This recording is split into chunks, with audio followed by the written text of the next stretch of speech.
सुबह के 10 बज रहे हैं। आप देख रहे हैं न्यूज 24। आपके साथ में हूं मानक गुप्ता। नमस्कार। 500 और 1000 के पुराने नोट बैंकों में जमा करने का आज आखिरी दिन है। जी हां, आज आखिरी दिन है। अगर इसे बैंकों के कामकाज के घंटों के हिसाब से जोड़ेंगे तो अब आपके पास अब से लेकर शाम 4 बजे तक यानी सिर्फ 6 घंटे का वक्त बचा है।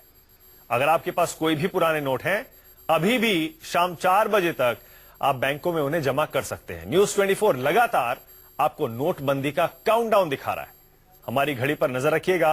अगर आपके पास पुराने नोट हैं तो आज ही जमा कर दीजिए, क्योंकि सरकार नया अध्यादेश ले आई है, जिसके बाद 31 दिसंबर से आगे अगर आपके पास पुराने नोट 10 से ज्यादा मिले तो आप पर जुर्माना हो सकता है।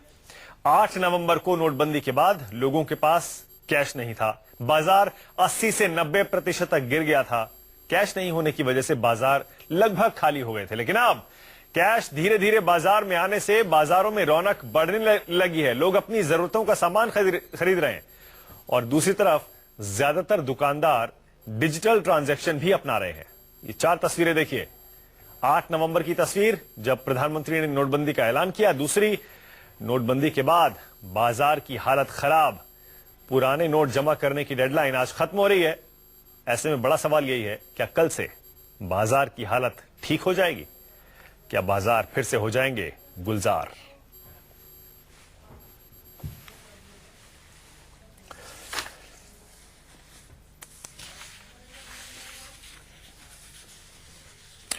नोटबंदी की डेडलाइन का आज आखिरी दिन है। जैसा हमने आपको बताया, 500 और 1000 के पुराने नोट शाम तक बैंकों में जमा कराए जा सकते हैं। इसके बाद 31 मार्च तक रिजर्व बैंक के काउंटरों पर आप इन्हें जमा करा सकते हैं, लेकिन शर्तों के साथ।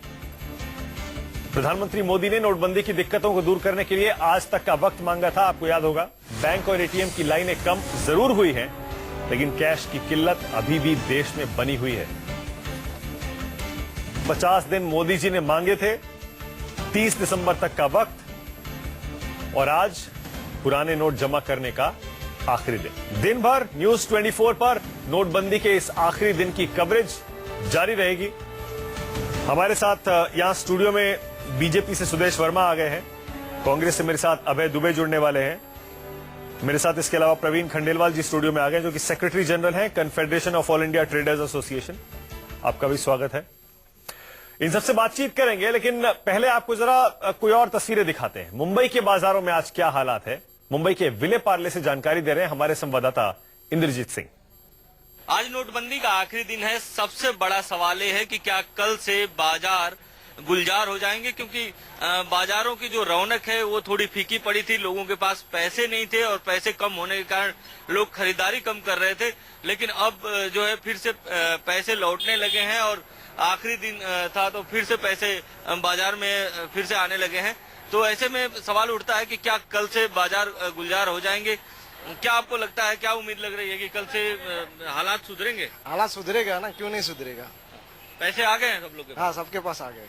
हम कुछ और लोगों से बात करते हैं, दुकानदारों से बात करते हैं कि कितना इफेक्ट था और क्या अब लग रहा है उनको कि अब हालात सुधरेंगे। क्या आपको लग रहा है कि कल से और हालात सुधरेंगे? बहुत अच्छा होगा, जो भी होगा अच्छा हो रहा है।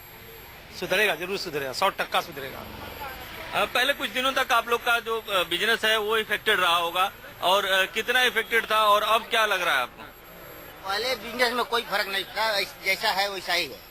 बिजनेस इससे नोटबंदी से कोई फर्क नहीं पड़ा। छोटा बिजनेस पर कोई फर्क नहीं पड़ा, बड़ा बिजनेस पर भी कोई फर्क नहीं यहाँ पड़ा। पे सब्जियां उतना ही लोग खरीदते थे? उतना ही लोग खरीदते थे, कोई भी फर्क नहीं पड़ा। इस महीने में क्रय कम धंधा होता है पहले से भी। हर साल इस महीने में धंधा कम होता है। तो इस साल अगर सब्जियों की बात करें तो सब्जियां थोड़ी सस्ती हैं इस बार। और लेकिन जो इस इलाके की बात करें तो ये विले पार्ले का इलाका है, यहाँ पर बहुत ज्यादा फर्क नहीं पड़ा है और इन लोगों को उम्मीद है कि कल के बाद और हालात सुधरेंगे। चाचा, आप बताइए, क्या आपको लग रहा है कि अब लोगों के पास पैसे आ गए हैं और सब्जियां जो पहले कम खरीदते रहे होंगे अब पूरा खरीदेंगे? हाँ, अभी कल से सब पब्लिक के पास पैसा आ गया है, बराबर अपना लेन देन करेंगे और पैसा सब्जियां खरीदेंगे। तो अगर मुंबई की बात करें तो मुंबई में लोगों के पास अब पैसे आ गए हैं। अगर इस इलाके की बात करें तो यहाँ पर कोई खास असर नहीं है और बाजार में इन लोगों को पूरी उम्मीद है कि बाजार में रौनक लौटेगी। कैमरामैन प्रहलाद के साथ इंद्रजीत सिंह, न्यूज 24, मुंबई। नोटबंदी के आखिरी दिन मेरे साथ वीरेंद्र शाह भी जुड़ गए हैं मुंबई स्टूडियो से, प्रेसिडेंट हैं ट्रेडर एसोसिएशन मुंबई के। लेकिन पहले मैं अभय दुबे आपके पास आ रहा हूं, आपके लिए भी बड़ा इंटरेस्टिंग रहा होगा जो अभी मेरी रिपोर्ट दिखाई है हमने सुदेश जी। लेकिन पहले अभय दुबे आप बताइए, देखिए हमारे संवाददाता लोगों से मिले और लोग साफ कह रहे हैं अब पैसे की कमी नहीं है, अब तो सब ठीक ठाक लग रहा है। ऐसे में आप जो सवाल उठा रहे थे कि सब कुछ खत्म हो गया और इकोनॉमी तबाह हो गई, ऐसा लग नहीं रहा है? 50 दिन बाद हालात सुधर गए?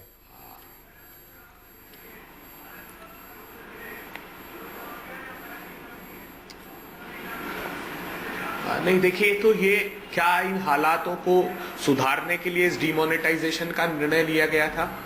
डीमोनेटाइजेशन का बेसिकली निर्णय क्या था? जब प्रधानमंत्री जी ने राष्ट्र के नाम संदेश दिया, तब सबसे पहला संदेश पूरे राष्ट्र में गया कि हम जो ब्लैक मनी है उसके खिलाफ एक बड़ा आंदोलन छेड़ा है। सरकार ये तथ्य बताने को तैयार नहीं है कि कितनी ब्लैक मनी आपने तो बताएंगे ना, क्योंकि मुझे याद है 22 नवंबर को अबे जी आज तो खत्म हो रहा है नोटबंदी, आज 50 दिन पूरे हो रहे हैं, थोड़ा इंतजार तो करिए, खबरें तो आ रही हैं, अखबार आपने देखा होगा। सुन लीजिए, मेरा निवेदन, देखिए मेरे पास है अखबार भी है, आपने ये भी देखा होगा 4 लाख करोड़ के आसपास, 4 लाख करोड़ के आसपास ब्लैक मनी इनकम टैक्स विभाग, ऐसा उसको उम्मीद है कि उसने उस पर नजरें अपनी गड़ा ली हैं। और अभी आंकड़े आने दीजिए, अभी से आप उसे फेल क्यों करार दे रहे हैं?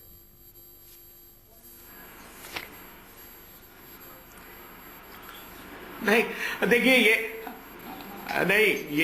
नजरें गड़ाने का मैं आपको एक छोटा सा डेटा देता हूं। जो सुप्रीम कोर्ट में एफिडेविट दिया है उसमें कहा है कि 13-14 में मनमोहन सिंह जी की सरकार के समय 19,000 करोड़ की अनडिस्क्लोज इनकम को रिवील किया था और मोदी सरकार ने 2 साल में 9,000 करोड़ रुपए की अनडिस्क्लोज इनकम को रिवील किया है। मैं उसमें नहीं जाना चाहता, लेकिन जो 50 दिन की ट्रांजेक्शन कॉस्ट है, जिसमें लोग जो कतार में लगे थे, जो करेंसी की प्रिंटिंग कॉस्ट है, जो वो 1,28,000 करोड़ रुपए सेंटर फॉर मॉनिटरिंग इंडियन। अबे जी आपका ये पॉइंट वैलिड है, लेकिन जब तक सरकार की तरफ से सारे आंकड़े ना आ जाएं, कितना ब्लैक मनी आया और कितना खर्च हुआ इसमें, उस सबको कोलैट करके उसके बाद कुछ दिन इंतजार करना चाहिए, देखना चाहिए वाकई कि इस देश को इससे हासिल क्या हुआ, कितना खर्चा हुआ। सुदेश जी छोटा सा जवाब, मुझे लग रहा है जो हमने रिपोर्ट दिखाई है, बाजारों में रौनक लौटने लगी है और बहुत ज्यादा कमी कैश की अब बची है। अगर ये कांग्रेस के प्रवक्ता न होते और राजनीतिज्ञ न होते तो इनके बाल सुलभ कौतूहल पर